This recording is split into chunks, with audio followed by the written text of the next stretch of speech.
Hello! Today, let's talk about bilingualism. Ang ibig sabihin lang nito is the ability to use two languages. Dahil it's very common for a Filipino household to be bilingual, whether it's knowing two different Filipino languages or one Filipino language and a foreign language, madalas natatanong to sa akin, Teacher, meron bang epekto sa brain and language development ng bata yung paggamit namin ng halo-halong salita sa bahay? Or is our bilingualism causing speech delay? We'll talk about this and other frequently asked questions today. Kaya tara, andiamo!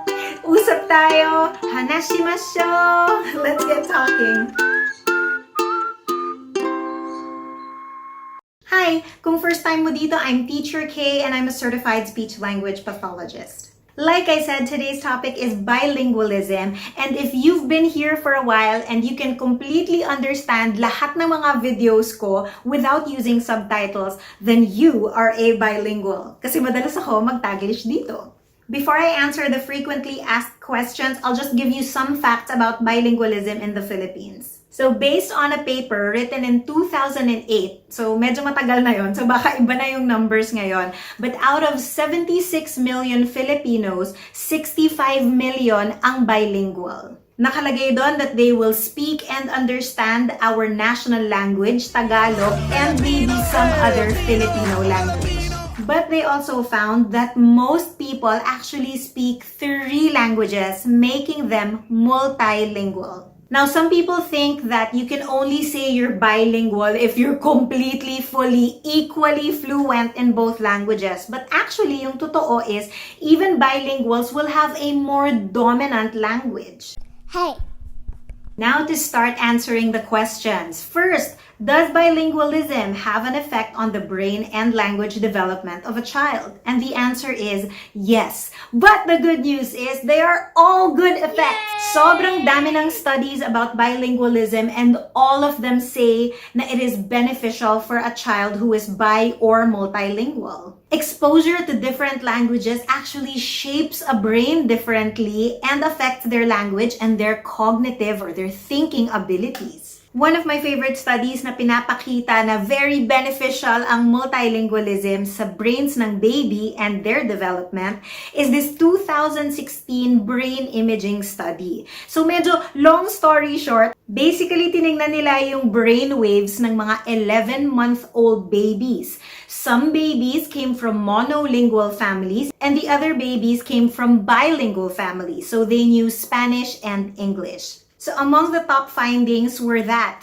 yung mga babies from multilingual environments were able to discern and recognize more speech sounds from both languages, whereas yung babies from a monolingual family only recognize the speech sounds in their language. What that means is kapag ang sinasabing speech sound dun sa monolingual baby ay hindi kasama dun sa language na familiar siya, walang brain activity. Pero dahil mas maraming information from the speech sounds of 2 languages, mas maraming brain activity. They also saw stronger brain responses and in more areas of the brain dun sa mga multilingual babies. Aside from the language areas of the prefrontal cortex, and yun yung area of the brain that manages our executive functions. Stuff like working memory, organization, and self-control, which later will turn into their problem-solving skills and multitasking and stuff like that. In short, it means more brain activity. That means more brain exercise. And you know what happens to more exercised muscles, diba?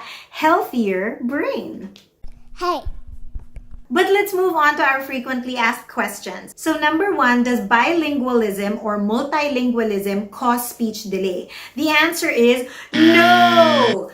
Napakarami ng studies na nagpo-prove na wala talaga siyang kinalaman sa speech delays. The language milestones of a monolingual and bilingual and multilingual children will still be the same. All my quick guides, right? Babbling by 6 months, first word by 1 year old, combining words by 2 years old, pareho lang yan for multilingual children. This might be especially relevant dun sa mga taong live in a mixed household na merong ibang languages na hindi nyo masyadong alam. For example, yung asawa nyo, hindi nyo masyadong alam yung lingwahe niya and you only speak, let's say, Filipino. So watch out for the child's word approximations. And since the child is exposed to both languages, even if you don't know it, baka yung mga word approximations ng bata ay dun sa language na hindi mo masyadong alam. So be more alert when counting your child's words. If you want to know more about checking your child's skills with regard to milestones, check out episode 35 on What's a Word? So kunwari, hawak-hawak mo yung bata, nasa labas kayo, tapos biglang tumuro yung bata sa sky. Sabi niya, la. So iniisip mo, ano kayang tinuturo niyang la? Yun bang bird? Bakit hindi bird? Or ibon? Bakit la?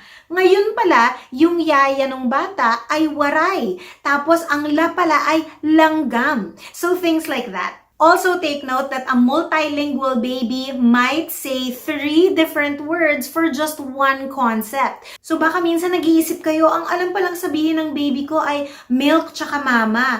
Pero ngayon pala, your baby is trying to say milk in 3 different languages. For example, nasasabi niyang le.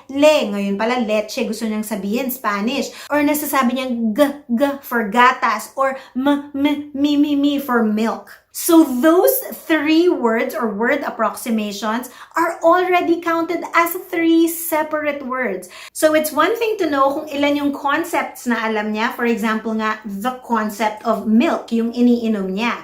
But then there's 3 words in the vocabulary. Hey.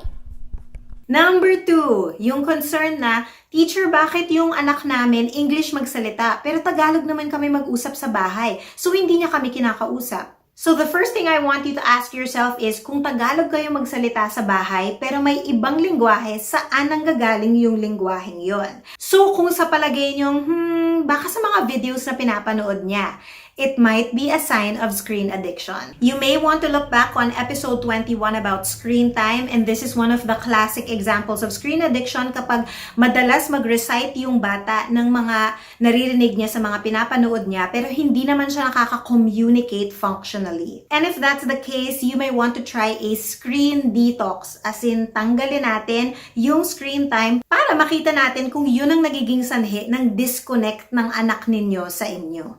Hey. So number 3 is usually a follow-up question to number 2, pero natatanong din to ng mga ibang Filipino families who have moved to another country. So tinatanong nila, so teacher, kailangan ba naming mag-adjust? So dun sa example ko sa number 2, tinatanong nila ako if they should try to speak more English na raw. Now for other families who move to another country, for example, they move to the US. So tinatanong nila ako if dapat English na lang yung gamit nila para kausapin yung bata. And my answer is, I don't encourage it. Speak to your child in whatever languages that you are comfortable in. Because communication is interaction. If you're spending more time translating words in your head na hindi naman natural sa'yo, then the connection will be lost. Hindi siya masyadong meaningful. Also, if you're just going to try to speak English pero hindi ka talaga komportable, then you're also not going to provide a good model for English. Baka hindi tama yung grammar mo. Baka hirap na hirap ka kasi ang konti lang ng vocabulary na alam mo. Baka mali yung pronunciation mo. So no, please do not adjust and use the language you think is best for all of your interactions. There are also so many studies that show na learning your mother tongue or your first language first builds a really good foundation for learning other languages after that. And dahil some of you may know na advocacy ko rin ang patuloy na paggamit ng ating native Filipino languages, pag-usapan na rin natin yung cultural effect nito. So if you are in another country and completely tanggalin nyo yung use nyo of your native tongue for the child at hindi niya matututunan ito, there's a possibility that the child will feel alienated. Parang mafe-feel niya minsan na left out siya. Because it will be natural na there will be times you will still gather with other family members na ang alam lang ay yung Filipino language ninyo. And then in those times, hindi makaka-relate yung bata. I have so many Filipino friends na lumaki sa States and eventually grew up really regretting not knowing and understanding their own Filipino language or yung heritage language ng pamilya nila. So uulitin ko lang that learning your mother language will not diminish your capacity or your ability to learn another language. Huwag nating isipin in a sense na parang nahahati kasi yung kakayahan ng bata. No, hindi yan mahahati. Nag-e-expand, dumadami yung kaya niyang alamin. Hey! Number 4, kapag ba yung bata napaghahalo niya yung mga lingwahe, ibig sabihin ba nun nalilito siya? The answer is no! This is natural for all bilinguals or multilinguals, even adults. Kasi ako nga, di ba, ang hilig-hilig ko mag-code switch, kaya nga Taglish ako magsalita. Na especially for a child who is just learning the language, baka una niyang ma-experience yung isang word bago niya malaman yung vocabulary in the other language. So an example is if a child says, kunyari, can I borrow the kutsara? So dahil ba ginamit niya yung kutsara, ibig sabihin ba, hindi niya natututunan yung English? No, baka lang it means mas komportable or mas madalas na sa bahay ang ginagamit niyo ay kutsara. Hey! And number 5, what if my speech delay or language disorder na? Does that mean that I have to choose one language lang? And the answer is no, not necessarily. Studies show that even children with disabilities are completely capable of being multilingual. But you may have to apply many of the more basic concepts of teaching language, like using shorter information first, making sure na laging meaningful kapag kinakausap yung bata in whatever language that you choose. So before I end this, I'm going to give you 3 last tips. So number 1 is gamitin talaga yung mga languages na komportable kayo sa bahay. And the ones that you think you speak the best kasi you will be providing them the best model for that. Number 2, if you want to teach different words for the same concept, make sure you pause a little bit before each model. So kunwari, naglalaro kayo with your teddy bear. So you can say, cute, cute, bear, oso, roar, gum, gum, gum, gum, kuma,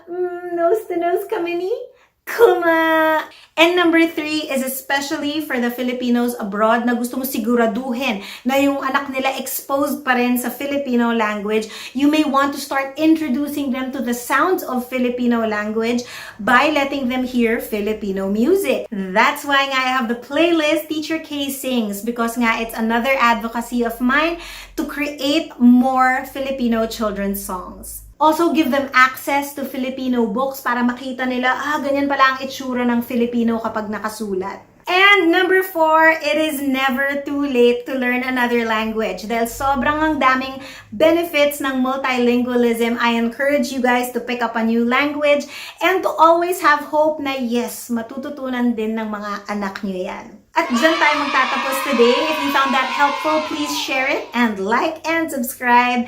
And you may also reach me on Facebook or Instagram at Teacher Kaye Talks. And hanggang sa muli, happy talking and mabuhay!